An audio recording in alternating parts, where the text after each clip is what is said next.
ये आज हमारे बीच मोहम्मद सादिक साहब हैं, मोहल्ला नल अमरोहा से इनका ताल्लुक़ है। इनकी बहन की रीढ़ की हड्डी बिल्कुल गल गई थी।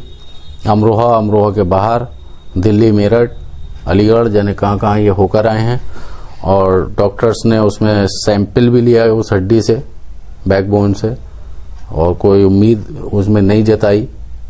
और हालात इतने बुरे हो गए कि खाना पीना, उठना बैठना, पेशाब पखाना सब लैट्रिन पलंग पर हो रहा था, बिस्तर पे। आप बताएं कि किस तरीके का दर्द था उनके और कि डॉक्टर्स का क्या कहना था?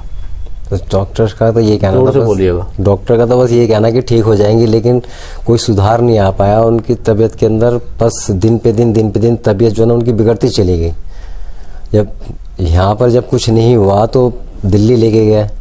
दिल्ली से पहले हम लेके गए, मेरठ भी लेके गए, अलीगढ़ भी लेके गए, और जी वहाँ पे भी कोई सुधार नहीं आ पाया। तो लास्ट में दिल्ली लेके आए, वहाँ पर अर्बन हॉस्पिटल में। तो वहाँ पे उन्होंने एडमिट कर लिया कि इनकी तो बहुत बुरी हालत है। फिर एक हफ्ते तक वहाँ पे रखा। फिर कहने लगे भाई इनका तो सैंपल लेना पड़ेगा रीढ़ की हड्डी का, पता नहीं क्या बात है। तो उन्होंने सैंपल भी लिया था, लेकिन उसमें भी कोई सुधार नहीं आया कि उसकी रिपोर्ट आएगी, ये होगा, लेकिन कोई सुधार नहीं आया। सुधार आने के बाद क्या था, फिर बहुत ही इतनी परेशानियां हो गई थी कि हम हार गए। फिर वहाँ से दिल्ली से हम फिर अमरोहा के अंदर लेके आए कि किसी ने कहा कि यहाँ पर आप लाइए, यहाँ पे हकीम भी हैं। यहाँ पे भी हकीमों को दिखाया, लेकिन वहाँ पे भी कुछ वो नहीं हुआ। लेकिन एंड में हम अलबारी दवाखाने के अंदर यहाँ पर आए। यहाँ आने के बाद उन्होंने कहा कि हाँ, इनको सारा सूरत हाल बताया। MRI भी कराई थी, उसमें भी यही था कि भाई हड्डी के अंदर प्रॉब्लम है, रीढ़ की हड्डी के अंदर प्रॉब्लम है, गल गई है, ठीक हो जाएगी, आप सब्र रखिए। और मेरी बहन की हालत ऐसी हो गई थी जैसे मरने जैसी बिल्कुल हालत हो गई थी, अब ये बचेगी नहीं।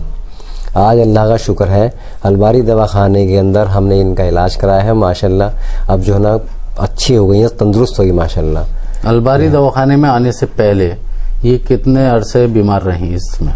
अलबारी दवाखाने आने से पहले ये कम से कम 1-1.5 साल बीमार रही और इलाज चला है। 1-1.5 साल जी। अलबारी दवाखाने में कितने दिन इलाज चला?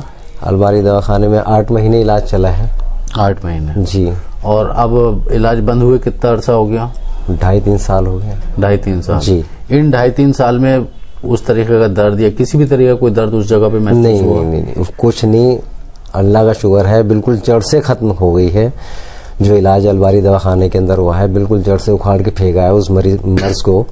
हकीकत में अलबारी दवाखाने के अंदर इलाज हुआ है बिल्कुल जड़ से, जिसे कहते हैं कि हकीमों के पास बहुत अच्छा इलाज होता है कि भाई आयुर्वेद में, यूनानी के अंदर ताकत है, लेकिन बशर्त यह है कि कम से कम हकीम ठीक होना चाहिए। हकीम अगर ठीक मिल जाए तो अल्लाह का शुक्र है, बड़ी से बड़ी बीमारी भी दूर हो जाती है। बेशक इंशाल्लाह। देखिए, आपने देखा कि जिस तरीके से इन्होंने बताया कि एलोपैथ में लेकर गए और वहाँ MRI भी हुई है और उसके टेस्ट भी हुए हैं, सैंपल भी लिया गया बोन से, और उसके बावजूद इनको कोई रिलीफ नहीं हो पाया और ना ही डायग्नोज हो पाया कि ये था क्या। और MRI में आया कि हड्डी गली हुई थी। यूनानी के अंदर पूरी ताकत है हर मर्ज को दफा करने के लिए, बशर्ते जैसे कि इन्होंने कहा कि आपका हकीम अच्छा होना चाहिए। अगर वो उसको समझ सकता है, वो ट्रीट करे, तो यूनानी आयुर्वेद से कोई बीमारी बचेगी नहीं। शर्त इसके साथ एक और बहुत अच्छी ये भी है, जैसा कि इन लोगों ने किया भी, इन्होंने एक तो दवा को मुतवातिर किया, लगातार दवा की है, परहेज किया है। बीच में इनकी हिम्मत टूट भी रही थी, इनकी हिम्मत भी बांधी गई कि आप सब्र रखो, हो जाएगा इंशाल्लाह। तो आदमी क्या सोचता है, क्योंकि डॉक्टर की आदत होती है, उसने इंजेक्शन लगवाया, पेन किलर लिया, उसको रिलीफ है, और इसमें रिलीफ होता नहीं है एकदम। तो इसमें जो है दर्शक से मैं यही कहना चाहूँगा, इसमें सब्र रखें, थोड़ा लंबा इलाज करें। अगर हड्डी गल भी गई है तो घबराने की कोई बात नहीं है, इंशाल्लाह सही हो जाएगी। शुक्रिया साहब।